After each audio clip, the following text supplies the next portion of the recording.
Welcome back to ShipGTM. Today, Cam and I are going to walk through Candidate Index. This is something that Cameron's been building out here. Essentially, it's going to be how we're going to work on growing this project up with SEO. And I think he has some interesting strategies with different data sources to make that happen. So, Cam, I Yeah. guess for people sticking to the end, what are they going to learn? So we're going to talk about topical clusters a little bit. We're going to talk about programmatic SEO and hopefully just how to build a programmatic SEO engine for your website that will hopefully start to gain traction and visitors basically on autopilot with a little bit of overhead. Obviously, there's the build process, but yeah, it'll be interesting. Kind of a hands-on experiment for getting traffic to a site. Sweet. Yeah, and this will be a bit of a journey, right? Like, it's not like we've built this out and it's done, it's ready to go. We're going to be working with this project live for like the next few weeks here. Yeah, exactly. Basically, just kind of walking through, almost doing like a build in public for this website to hopefully prove out these concepts and really just do an experiment of see like where the current state of SEO is in 2026 and Yeah. how to use AI in the process. We're gonna be Yeah. giving out all the sauce. So if somebody else is just like building this, on their own nights and weekends and just totally eviscerates our results, so be it. That's great. I mean, we've got there's really no incentive for us not to share everything that we're learning. It's just like really just an experiment. Yeah. So yeah, hopefully people can utilize these concepts and then also, yeah, feel free to just like take what we're doing. That's totally fine as well. Let me go ahead and share this and then let's go for it. So the website, as Aman mentioned, is Candidate Index. The idea of it is to create a one-stop shop, kind of like a Ballotpedia, if anyone's familiar with Ballotpedia, but it's basically a one-stop shop to get information on candidates for midterm elections in the United States. So that means people that are running for House of Representatives and Senate. So, all these politicians. And so it's a perfect kind of website, perfect candidate, no pun intended, for this programmatic SEO experiment, because what we can do is we can get all of this information from public data sources. So like what candidates are running, and then we can enrich that data and have pages for all of those candidates. And then we can also do topical clusters on questions that people are having. So what you see here is really just a default website that Claude Code helped me spin up, just a Next.js app hosted on Vercel. I basically just gave it screenshots of a newspaper and kind of told it to design something that was similar. So it actually ended up looking pretty good. And yeah, so I guess we can move into like the data sources. So the idea is to pull data from the Federal Election Commission. They have a free open API, which is awesome. So anyone can actually go in and get this information. You have to put in your name and email, but then they just send you an API key. And then you can go get information for all of these different candidates. So we can actually like look at their docs. Nice. I guess that's their like pure open API spec. They do have documentation. We don't have to run through it, but you can also just bulk download all of this data. So basically what it looks like is we can see all of the candidates for the years we're interested in 2025 to 2026. And then they also have a lot of information about like contributions, like the finances. Nice. So hopefully we can just like stuff all of this information. I think I have maybe a few that I back in the day was playing around with. Like this guy, Rock, that's running for House in Florida. This is kind of what we're going after. So this information, and then hopefully we can stuff more information about their party. This is their actual filing ID. And then we can also link out to their official filing data, which is pretty cool. So Cam, I have a question here. So why build this? Like, what is this new data? Is Ballotpedia not showing this data? Is it like kind of annoying to pull together outside of this? Yeah, that's a great question. I think the initial thing that came out of this, the initial reason I started building this was, okay, this actually looks like it doesn't exist, is because Ballotpedia, in my opinion, is just not a great website. It's kind of hard to navigate. I mean, look at this. It's like written with ads. It's just very old school. And it's really a problem that I saw when I was voting recently here in California. I just would look at a ballot and just have no idea who was on it. I just knew nothing about anything. And so basically I was thinking like, it would be cool to build a website where we could have candidates in a very well-designed website, and then also eventually be able to search through these candidates with AI, which I think we can probably do if we have all this information. So that would be an interesting extension of this website to be able to ask questions about your own political preferences and then get a response back. But yeah, so basically just the reason was because I don't think this website looks good. And I think that we could do better. Fair enough. Yeah. But some of this information does exist. I guess they don't have information about that specific candidate, but we can go find all this information on the open web for all these people.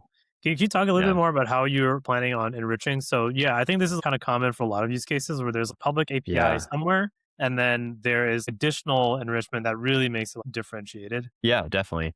That's a great question. So yeah, the idea is we have this raw data basically. And this could look like maybe JSON data, a CSV, sometimes XML.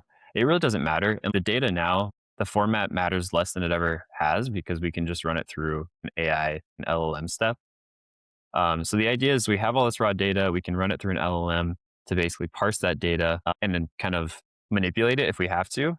But the idea is for each of these raw data points, so in our case, each of these candidates, like rock, what we'll do is we'll go in and we'll run a workflow. So we basically loop through each of these and then we would kick off a workflow, maybe for cell workflows is what I would use. And then for each of these, we would maybe do an Exa API call. We could also do, I know like Firecrawl is also a big tool. We could do some Firecrawl Can you walk through what stuff. these tools are? Yeah. So Exa API is basically like an AI search tool that allows web search, agentic web search, all via an API. It's a great tool. Basically, what I could do is I could put in, let's actually do it for that one person. Like I could put in this guy, and I'll say candidate Florida, which we'd have all of this information from the raw export. And then we could basically search information about them. Looks like it's going to make me sign in, but Damn. let me see if oh, There you go. I guess this just like shows an example. Um, but yeah, we could just search and then basically we get all of these results back. So in this case, we get for the latest open source LLMs, we get all of these. And then it'll actually give you an answer with sources cited. So that's basically what we would want. We can just make one call to X API and then get all of this data for a specific person with like sources of where it got its information on the public web. Yeah. And then Firecrawl is basically a similar one where you can scrape specific websites or you can get a sitemap for a site or you can go crawl a site. They also have search. So it's kind of just like a similar thing to Exa, but we could also use it to enrich. Maybe if like we have the candidate's website, I believe we do from this OpenFEC data, but we might have like a candidate website or we can find the website through Exa and then go and scrape the whole thing using Firecrawl, which then gives more context to our agents to like write a description about them. We might be able to scrape some of the images from their website. So we have candidate images and things like that. Super clean. So if we have a workflow that does all those things, we can basically just run it through. We can have a step for the X API call. We can have a step for that, the Firecrawl. And then we could then pass all of that into another LLM step where we could summarize. And then that could be the final output that we would then maybe dump to something like a CMS. So in this case, Cool. maybe a Sanity CMS. And then the website itself would then just pull from Sanity and be able to pull all of those different candidates. So that's kind of the idea as far as the programmatic step. I think that we've talked about, I know programmatic SEO in the past, and I think there's a place for programmatic SEO. I think this is a really good use case for it because there's going to be thousands of candidates and each candidate should have its own page. So I don't know what you think, but I think that it's like a really good candidate for programmatic SEO. Yeah, and I think with programmatic SEO, like I've done this in the past, and one of my projects got deranked or unindexed is because a lot of it was pretty Yeah. templatized. But in this case, even though, I mean, how many candidates, right? Thousands, like Yeah. tens Maybe of a few thousands, thousand. hundreds, yeah. Probably just like a few thousand. Yeah. And each of them is probably going to have their own positions, their own website, and you're doing all this. You're just like the tools are pulling out the context, and each of those contexts are very, very unique for each candidate, and you have a reliable way to pull that information in. So it's not like it's creating duplicated content. It's very much unique for each individual candidate, which makes sense. But it's Totally. in the scale of Yeah. thousands.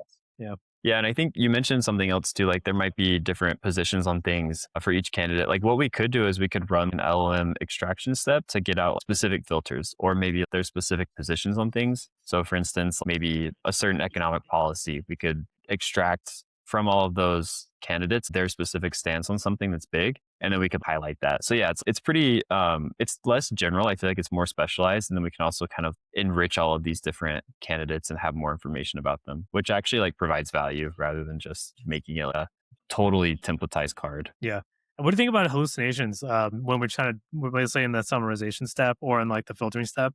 Um, what would you think is Yeah. going to prevent the LLM from hallucinating up like positions for a particular candidate? That's a great question. I think we probably have to be pretty careful about it. I think that it's definitely garbage in, garbage out. Like if we can grab as much information as possible that's actually relevant, and we could have some checks in this case too. We could even probably add an LLM as a judge in this to go in and parse the sources and make sure that they're like viable sources before we actually feed it to the LLM.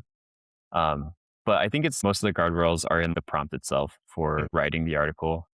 We could also do a step. I know one thing that I've seen before just in these, like, is we saw, for instance, that the Ballotpedia link didn't exist. Yeah, Like maybe this one does. Yeah. So this is actually a real person that's running for Florida.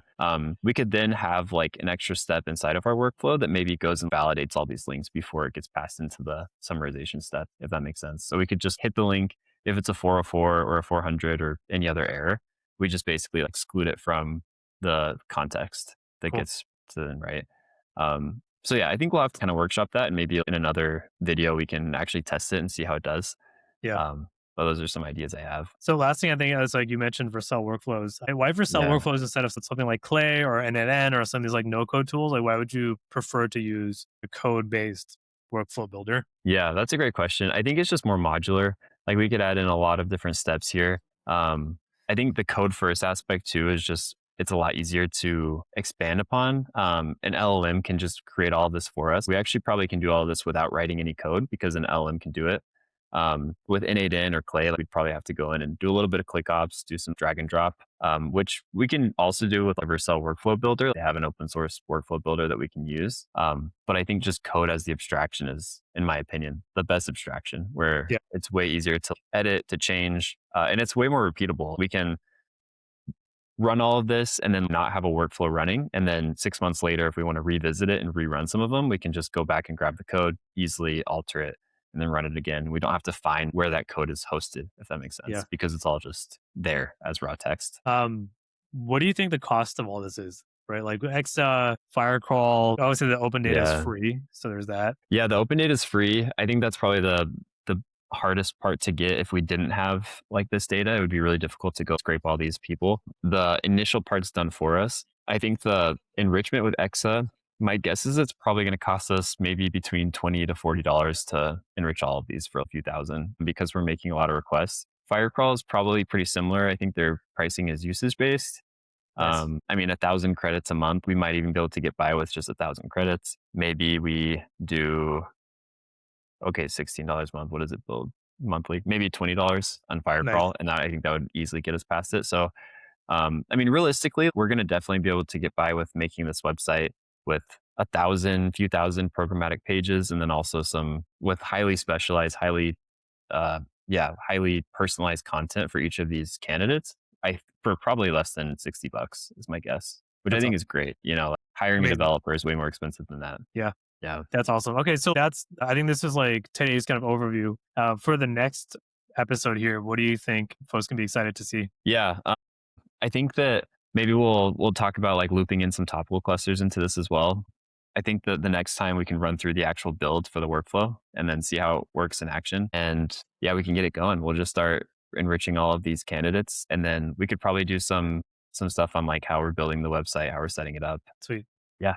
Yeah, I would Whatever, love I to think share that. whatever's most helpful. I mean, we can also probably get some feedback from people, but whatever's most helpful. We want to make sure we give all the sauce when building it out. Yeah, I think I would love to have just the same thing like I did with other workflows. Just give you just the code, so you can just run Yeah. through the workflow yourself, just see how everything kind of comes together, and then use that for whatever.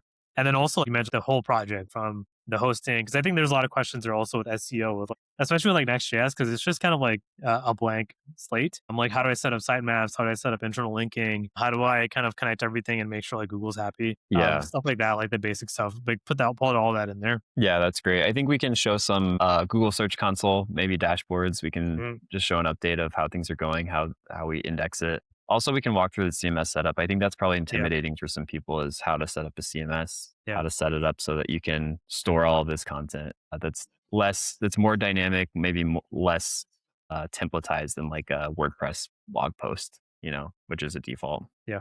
Sweet. Yeah. Thanks a ton for walking through that, man.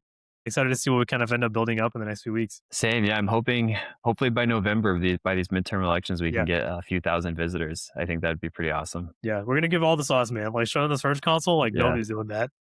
Yeah. We're happy to share, you know, and if it's a total failure, I think that it'll be really apparent, right? And we'll learn a lot from it. Yeah. Right away. Yeah. Cool. Awesome. Well, looking forward to the next future episodes here, but until next time, see ya. Sweet. Thanks, everyone.